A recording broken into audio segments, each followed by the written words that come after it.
She was 69 years old. And she was being told to leave. Not by illness. Not by death. By people. People who had decided that her home, the walls she had painted herself, the garden she had grown from bare soil, the floors she had walked on every single day for 35 years, was worth more to them as empty land than it was to her as a life. Lilly stood in the kitchen that morning and didn't move for a long time. The kettle was boiling. She didn't hear it. She was looking at the window above the sink, the one that faced the old oak tree in the backyard. She had watched that tree through every season. She had watched it from that exact spot when she was pregnant with Sarah. When her mother passed. When Robert came home from the hospital after his heart scare in 1987. That window had held more of her life than most people would ever understand. And now she had to walk away from it. Robert was in the bedroom. She could hear him moving slowly, opening and closing drawers. He hadn't said much since the letter arrived. Robert was a man who went quiet when things hurt. He had always been that way. 46 years of marriage, and she still knew the difference between his comfortable silence and his broken one. This was the broken kind. The moving truck was coming at noon. She had packed most of the boxes herself, folding the yellow curtains she had sewn by hand the year they moved in, wrapping her mother's china piece by piece in old newspaper, taking down the photographs from the hallway wall one by one. Each nail hole left behind felt like a small wound. She didn't rush. She couldn't. Their neighbors were watching from porches across the street. She could feel their eyes. Some looked sorry. Some looked away. None of them came over. Not one. That silence hurt almost as much as the leaving itself. Robert carried the last box to the truck without speaking. His hands were shaking slightly, she noticed, and said nothing. He would not want her to notice. Lilly was the last one out of the house. She stood at the front door for just a moment. Her hand on the frame. The wood was warm from the afternoon sun. She pressed her palm flat against it, just to feel it one more time. Then she looked at the mailbox. Her name was still on it. In the small plastic letters Robert had put up the week they moved in, because he said a house needed to know who it belonged to. She thought about taking it down. She didn't. She left it there. And for the rest of her life, she would never fully be able to explain why. Robert called it a plan. Lilly called it survival. They would go to Pittsburgh, stay with Sarah for a few weeks, maybe a month, and then figure out what came next. That was all Robert said about it. Short sentences. Practical words. The kind of language men use when they are trying to hold something together by not looking at it directly. Lilly didn't argue. She never argued when Robert went into that mode. She had learned, decades ago, that some grief needs to be managed rather than felt, at least for a while. At least until the person is ready. She just wasn't sure either of them would ever be ready for this one. The morning they left was gray. October gray, the kind that sits low and heavy and makes the whole world feel smaller than it is. She did a final walk through the house. Every room. Slowly. The bedroom where Sarah was born, right there in that room, because the hospital was too far and everything had moved too fast. The bathroom where Robert had taught her to tile a floor because they couldn't afford to hire anyone and he refused to live with cracked grout. The living room where they had danced, actually danced, on their 30th anniversary, just the two of them, no music, because Robert said the silence was enough. She stood in each room for exactly as long as she needed to. Then she walked out and didn't look back. The drive to Pittsburgh was 9 hours. Sarah had offered to come help with the move, but Lilly had said no. She needed that drive to be just her and Robert. She needed those 9 hours to be theirs. They barely spoke. Somewhere past Columbus, Robert reached across and put his hand over hers on the armrest. He didn't say anything. She didn't either. But something passed between them in that gesture. Something that had no word for it. The understanding that they were not just moving cities. They were closing a chapter that had been the longest and most defining chapter of their lives. Sarah had prepared the guest room beautifully. Fresh sheets. A lamp on the nightstand. Chamomile tea on the kitchen counter, Lily's favorite, like a small careful gesture that said I love you without making it too heavy.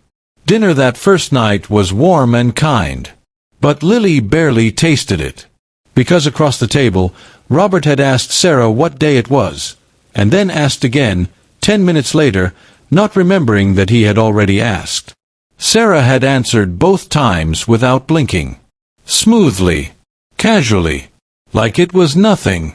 But Lily had seen Sarah's eyes. And she had made a decision somewhere on that 9-hour drive that had nothing to do with Pittsburgh and everything to do with getting back to where they had started. She just wasn't ready to say it yet. Not even to herself. Pittsburgh arrived like a stranger's handshake. Polite. Firm. Meaning nothing. Sarah's apartment was on the 4th floor of a quiet building in a neighborhood with clean sidewalks and well-trimmed hedges. Everything was orderly. Everything was in its place. And somehow that made it worse, because Lily's grief had no rough edges to catch on. Nothing to push against. Just a pleasant, well-lit apartment that asked nothing of her and gave her nothing back. The first morning, she woke at 5 a.m. Old habit.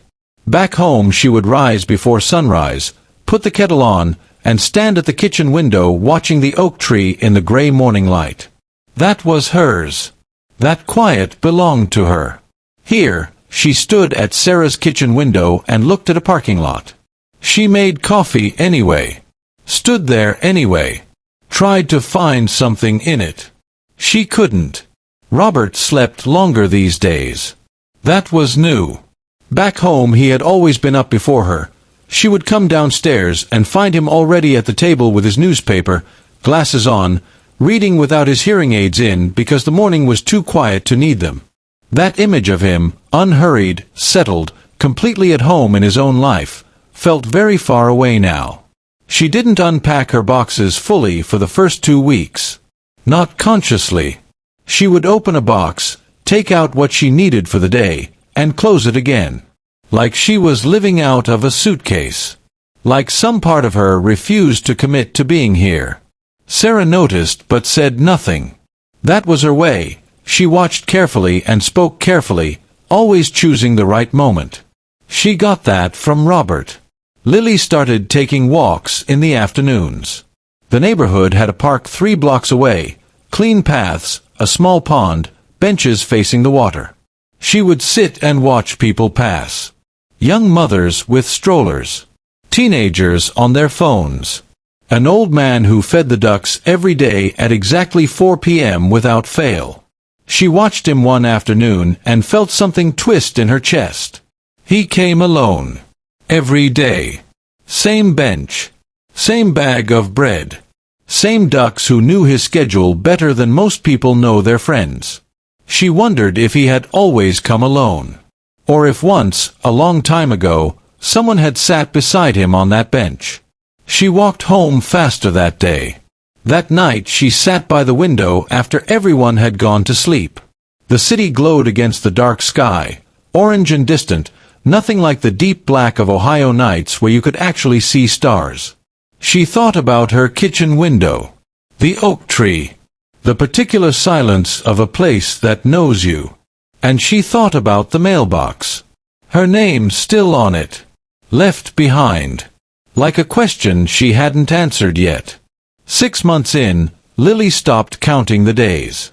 Not because things had gotten easier. Because counting made it worse. She had tried, genuinely tried, to build something resembling a life in Pittsburgh. She had gone to a community knitting group twice before quietly stopping. Not because the women weren't kind, but because kindness without history is just politeness dressed up warmly.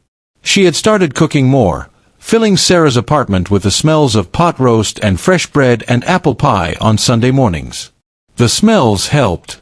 They were the closest thing to memory she could produce with her hands. But smells fade. And then the apartment just smelled like an apartment again. Robert was her real focus. He always had been, but now it was different. Sharper, more urgent, like a clock she could hear but couldn't see. She watched him without making it obvious. She noted the good days and quietly catalogued the harder ones. She refilled his medication before he noticed it was low. She answered his repeated questions without letting her voice change. She became very good at keeping her face calm. She cried in the shower. The appointment with the neurologist came in their 8th month in Pittsburgh. Dr. Patel, soft-spoken, precise, honest in the way that good doctors are honest, which is gently but completely. She explained what was happening in Robert's brain in language that was clear without being brutal. Early-stage dementia. Progressive. Lilly had known. She had known for longer than she admitted to anyone, including herself. But hearing it said aloud in a clinical room with gray chairs and a window overlooking a parking structure made it real in a way that knowing never quite does. Robert had held her hand in that waiting room afterward. He didn't remember exactly what the doctor had said. She could tell by the way he was quiet, a surface quiet, not a processing quiet. He knew something important had been discussed. He just couldn't hold the shape of it. "You okay?" he had asked her. She had looked at him, this man, this steady, quiet, irreplaceable man, and she had said yes. That night she pulled out her old address book. The one with the cracked brown spine and ink in 3 different colors, blue for old numbers, black for updated ones, red for the ones she wasn't sure still worked. She ran her finger down the pages slowly. She wasn't looking for anyone in particular. Or maybe she was looking for something she couldn't name yet. She started calling. Old neighbors. People she hadn't spoken to in years. She told them she was just checking in. Just catching up. But she was listening. Listening for something specific in the spaces between what people said. And then she called Bill. Old Bill, who had lived 2 houses down for 20 years and always kept his porch light on and never once asked for anything from anybody. She had almost not called him. She had almost put the address book away and gone to bed. But she didn't. And Bill, in his slow, careful voice, said something that made her grip the phone so tightly her knuckles went pale. "Lily, they never sold your house." The room went very still. "Say that again," she said. And he did. She made him say it again. Word for word. Slowly. Her hand was gripping the phone so tightly she could feel her pulse in her fingers. The kitchen was quiet around her. Sarah's apartment. The familiar hum of the refrigerator. The distant sound of traffic outside. All of it suddenly feeling very far away. Like the world had narrowed down to just this phone and just this voice and just these words coming through it. Bill repeated everything carefully. Like he understood the weight of what he was carrying across the line. The development project had collapsed. Completely. Funding had been pulled within 18 months of the forced displacements. Legal challenges had come from multiple directions. Residents, environmental groups, a county ordinance that the original developers had quietly ignored and quietly paid for ignoring, until they couldn't anymore. The whole thing had unraveled the way badly built things eventually do. Loudly at first, then quietly, then not at all. The town had moved on. The way towns move on from their own mistakes, not by addressing them, but by simply not mentioning them anymore. By letting the silence grow thick enough that the thing underneath stops feeling recent. Most of the homes that had been emptied were still standing. Untouched. Unoccupied. Still holding whatever had been left inside them. Including hers. Lily sat down slowly at the kitchen table. She wasn't sure exactly when her legs had decided they were done holding her up, but suddenly she was sitting, the phone still pressed against her ear, Bill's voice asking if she was still there. "I'm here," she said. But she wasn't entirely sure that was true. She was somewhere else entirely. She was standing in her kitchen in Ohio. The real one. The one with the window above the sink that faced the oak tree. The one where the third floorboard from the left creaked every single morning. The one that smelled like coffee and old wood and the particular accumulated warmth of a life built slowly and carefully over decades.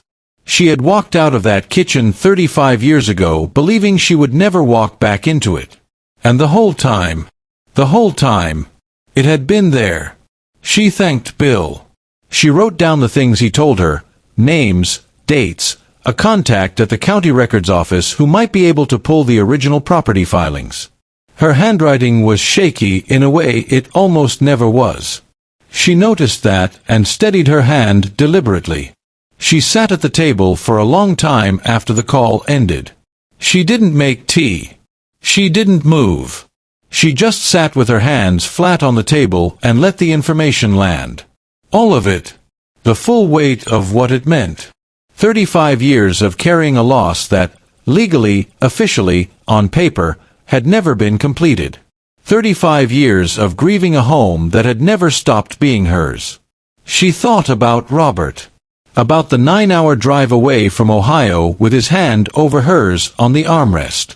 About the way he had looked at the guest room ceiling in Sarah's apartment that first morning, quiet and still in the way of a man trying to make peace with something he hadn't chosen.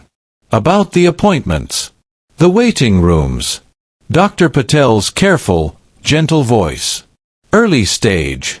Progressive. Time. That was what this was really about. Not the house. Not the injustice of it. Not even the 35 years. It was about time. The specific, irreplaceable time that was left. The days when Robert was still clear, still present, still fully and completely himself. Those days were not guaranteed. She knew that better than anyone. And she was not willing to spend them here. In a city that meant nothing to either of them. In a guest room with fresh sheets and chamomile tea and all the kindness in the world and none of the belonging. She got up and found a notepad in the kitchen drawer. Real paper. Faint blue lines. She sat back down and started writing. Not a letter. Not a diary entry. A plan. It started with the county records office. Then Edward, their old lawyer friend, retired now but still precise, still sharp enough to pull a property dispute apart and tell you exactly where it had been mishandled. Then a list of questions. Then a list of calls. Then a timeline, rough but real, sketched out in her slightly unsteady handwriting across 3 pages of blue-lined paper. She was still writing at 3 a.m. She heard the shuffle of slow footsteps in the hallway before she saw him. Robert appeared in the doorway. White t-shirt. Socks. Hair pressed flat on one side from the pillow. He stood there for a moment, taking in the scene. His wife at the kitchen table at 3 a.m., papers spread around her, notepad filled with handwriting, the focused expression on her face that he had seen exactly twice before in their marriage. Once when Sarah was sick as a child and the doctors weren't moving fast enough. Once when the bank had tried to foreclose on their home 20 years ago and she had fought them for 8 months and won. He didn't ask what was wrong. He didn't ask why she was up. He went to the kitchen, filled the kettle, and came back with 2 cups of coffee. He set one in front of her without a word, pulled out the chair across the table and sat down. Exactly the way he had done 1,000 times before. In their kitchen. At their table. In their home. He looked at the notepad. He looked at her face. And in his eyes, clear, steady, completely present in the way they sometimes still were at unexpected moments, she saw that he already understood. Not the details. Not the property records or the legal filings or the name of the county clerk she needed to call. But the shape of it. The direction of it. He understood that she had found something. And that something had changed. "Are we going back?" he asked. His voice was quiet. Certain. No tremor in it. No confusion. Just a simple question from a man who trusted her completely and always had. Lily looked at him across the table. At this man who was slowly, quietly losing pieces of himself to something neither of them could stop. At this man who, even now, even in the middle of everything, could still sit down across from her at 3 a.m. with 2 cups of coffee and make her feel like they could handle anything. She felt something open up in her chest, wide and aching and full of something she hadn't felt in a very long time. Hope. "Yes," she said. "We're going back." He nodded once. Slowly, like it had already been decided long before either of them said it out loud. Then he picked up his coffee, and they sat together in the quiet kitchen in the middle of the night, planning their way home. She told Sarah on a Tuesday morning.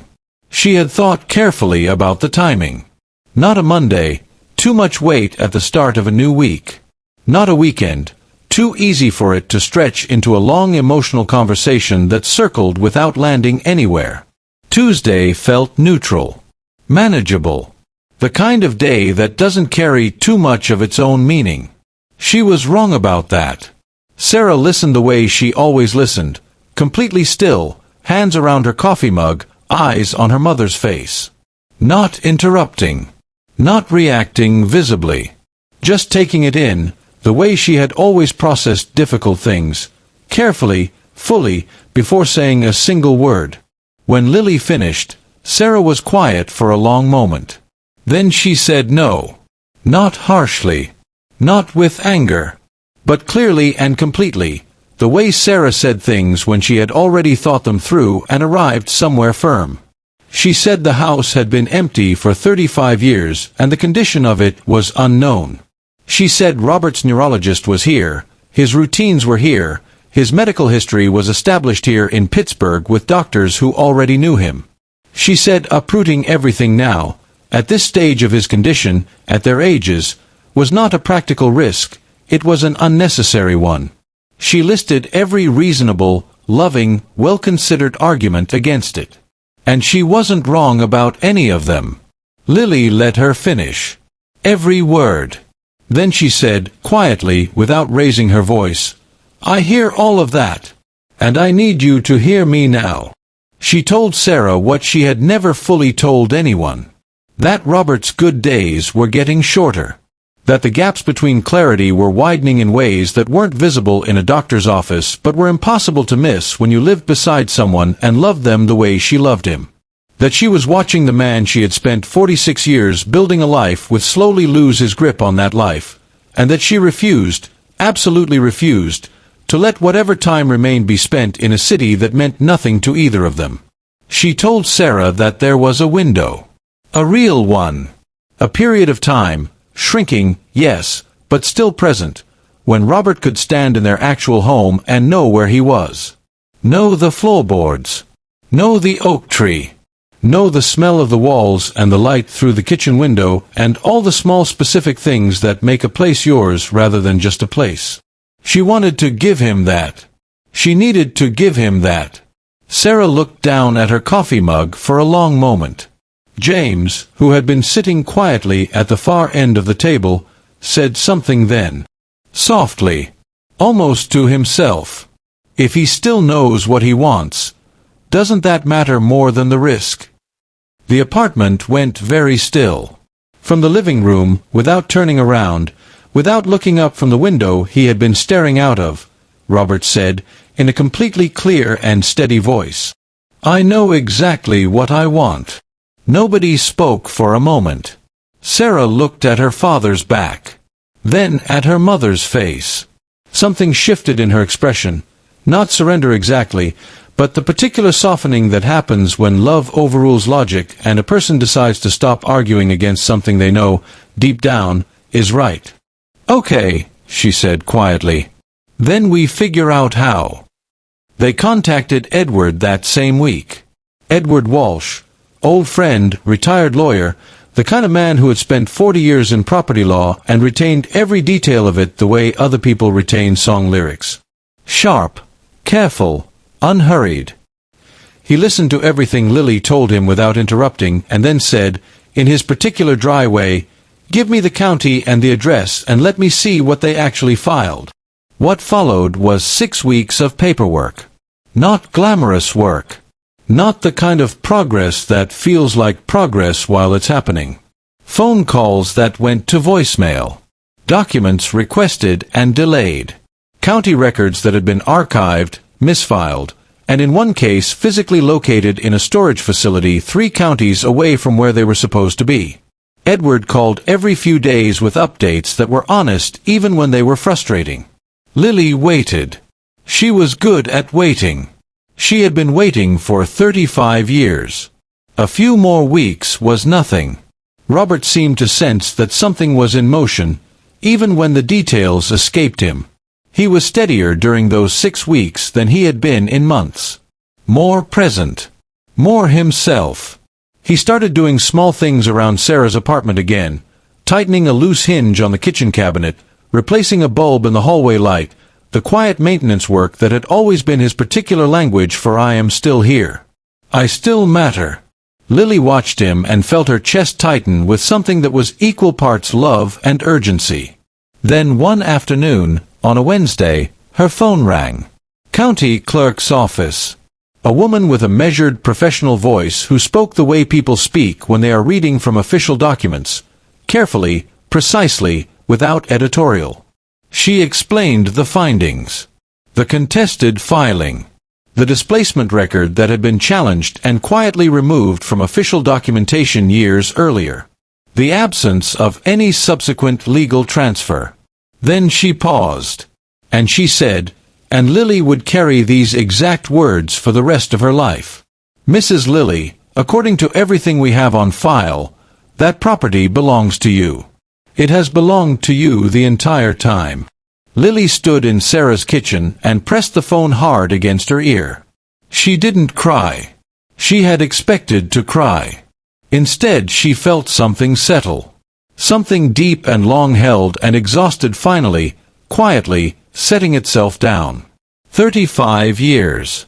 The house had been hers the whole time.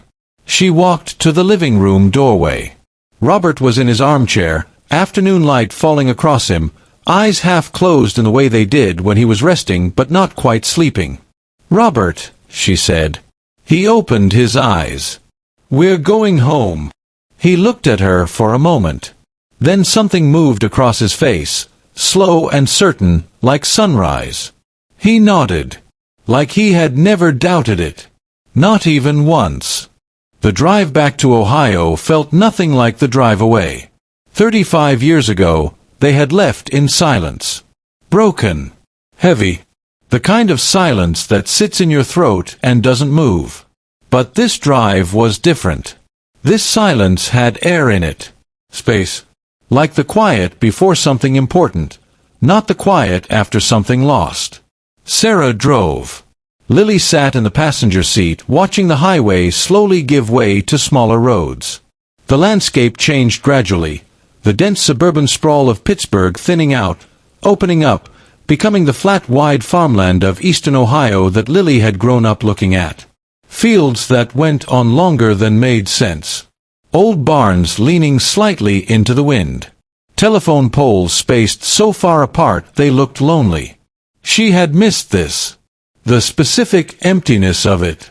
Robert was in the back seat. He had been quiet most of the drive, but it was a good quiet. A settled quiet. He watched the countryside pass with something close to recognition on his face, like his body remembered what his mind sometimes forgot.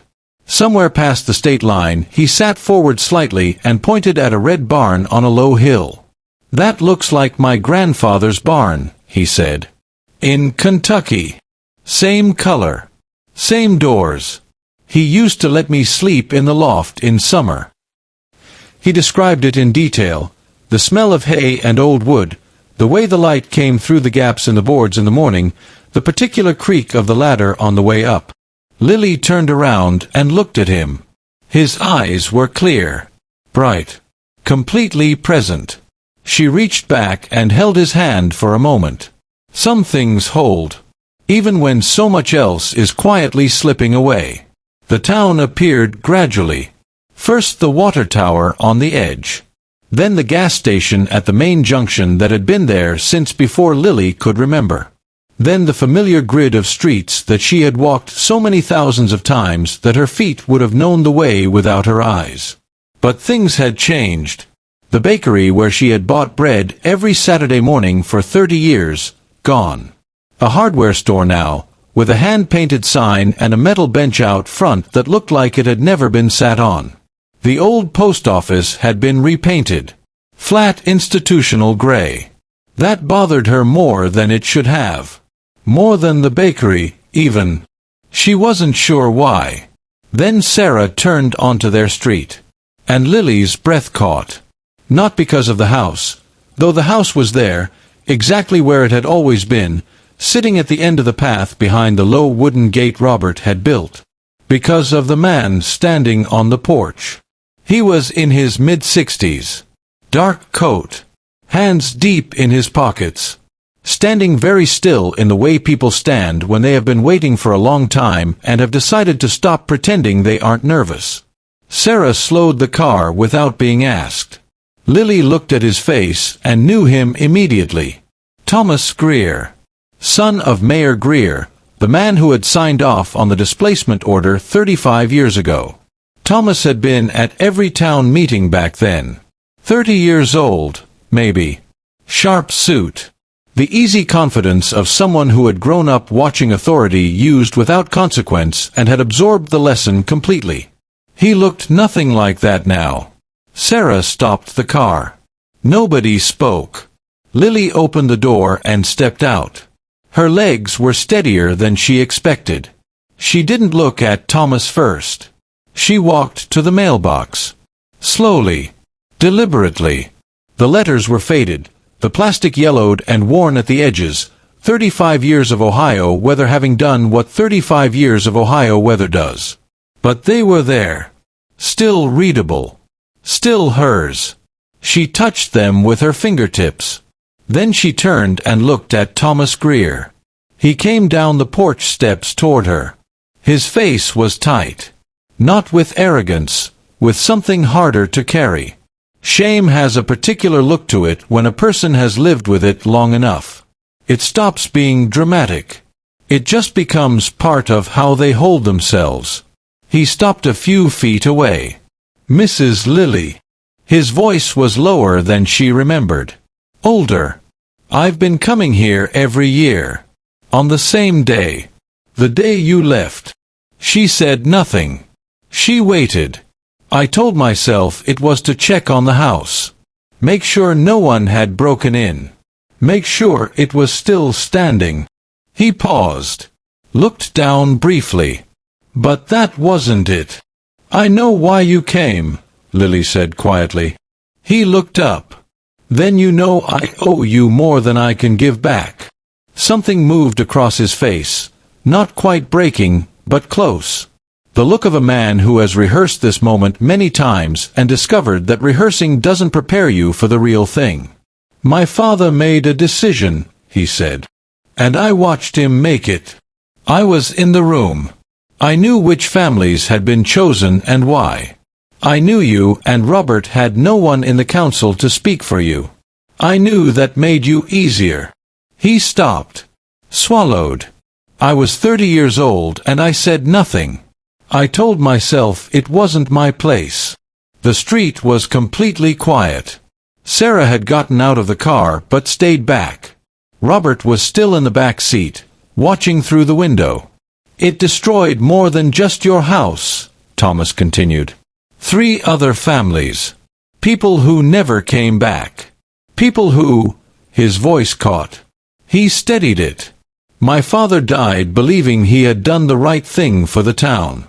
I don't think he ever lost a single night's sleep over it. He looked at her directly now. I lost thousands. Lily looked at this man, this aging, diminished, genuinely wrecked version of the sharp young man who had stood in a meeting room 35 years ago and chosen silence, and she felt something she had not expected to feel. Not forgiveness exactly. Not yet. Maybe not ever fully. But recognition. She had carried this for 35 years. And so, in his own way, had he. You should have spoken, she said. Simply. Without cruelty. "Yes," he said. "I should have." Neither of them said anything for a moment. Then Lily turned back toward the house. Toward the porch steps.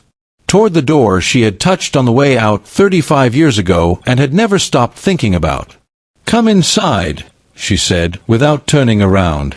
"I'll make tea." Thomas Greer stood very still for a moment.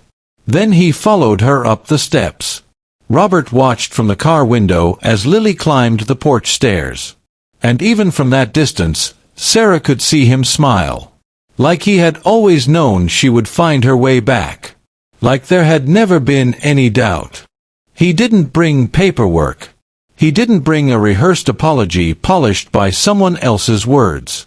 He brought himself. And sometimes that is the hardest thing a person can carry through a door.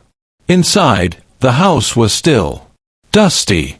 The kind of quiet that only belongs to places that have been waiting. Not abandoned, but waiting. There is a difference. Lily felt that difference the moment she stepped across the threshold. The air was cool and held and somehow familiar in a way that 35 years had not touched. She went to the kitchen first. The kettle was still there. Old and tarnished, sitting on the same shelf where she had left it. She filled it at the sink without thinking, muscle memory older than any conscious thought, and put it on the stove. Thomas sat at the kitchen table. He looked smaller inside the house than he had on the porch. Like the walls themselves had a way of sizing a person accurately. He told her the rest of it over tea. The parts he hadn't said outside. The meeting where her name had specifically come up, not as a resident to be considered, but as a problem to be managed. The way his father had spoken about her and Robert without once using their names. Just, the elderly couple on Birchwood. Like reducing people to a description made the decision easier to live with. Thomas had been taking notes in that meeting. He still had them. He reached into his coat and placed a folded envelope on the table between them. Lily looked at it, but didn't touch it immediately. "I don't need those to know what happened," she said. "I know," he said. "But I needed to bring them. For me." She understood that. More than he probably expected her to. She picked up the envelope. Held it. Set it back down. "You've been carrying this for 35 years, she said. "Yes. So have I." He looked at her across the table. And in that look was everything neither of them needed to say out loud. The particular understanding between two people who have been shaped by the same event from opposite sides of it. She heard the front door then. Robert came into the kitchen slowly, one hand trailing along the wall, not because he needed the support, but because he was touching it. Feeling it. Relearning it the way you relearn something that was always yours. He stopped when he saw Thomas. Looked at him for a moment. Then he looked at Lily. She gave him the smallest nod. He pulled out a chair and sat down at his own table. In his own kitchen. In his own home. "Is there enough tea?" he asked. Lily felt something break open in her chest, soft and wide and completely without pain. "There's always enough," she said. Thomas left an hour later. He shook Robert's hand at the door. Robert gripped it firmly, present, clear, completely himself in that moment. After he was gone, Lily stood on the porch alone for a while. The street was quiet. Late afternoon light stretched long across the yard. The oak tree in the back caught the last of it, golden through the leaves, exactly the way she had watched it 10,000 times from the kitchen window. Some things don't change. Some things wait. She walked to the mailbox, took down the old name tag, faded, yellowed, worn to almost nothing by 35 years of weather. She held it in her palm for a moment, looked at it. Then she took out the new one she had carried in her coat pocket all the way from Pittsburgh. Same name. Clean letters. Sharp and clear. She pressed it into place. Stepped back. It was a small thing. A plastic name tag on a roadside mailbox. It meant nothing to anyone passing by. It meant everything to her. She stood there in the late afternoon light and breathed in the smell of Ohio autumn, cold air, dry leaves, the faint wood smoke from somewhere down the street. And for the first time in 35 years, she was exactly where she belonged.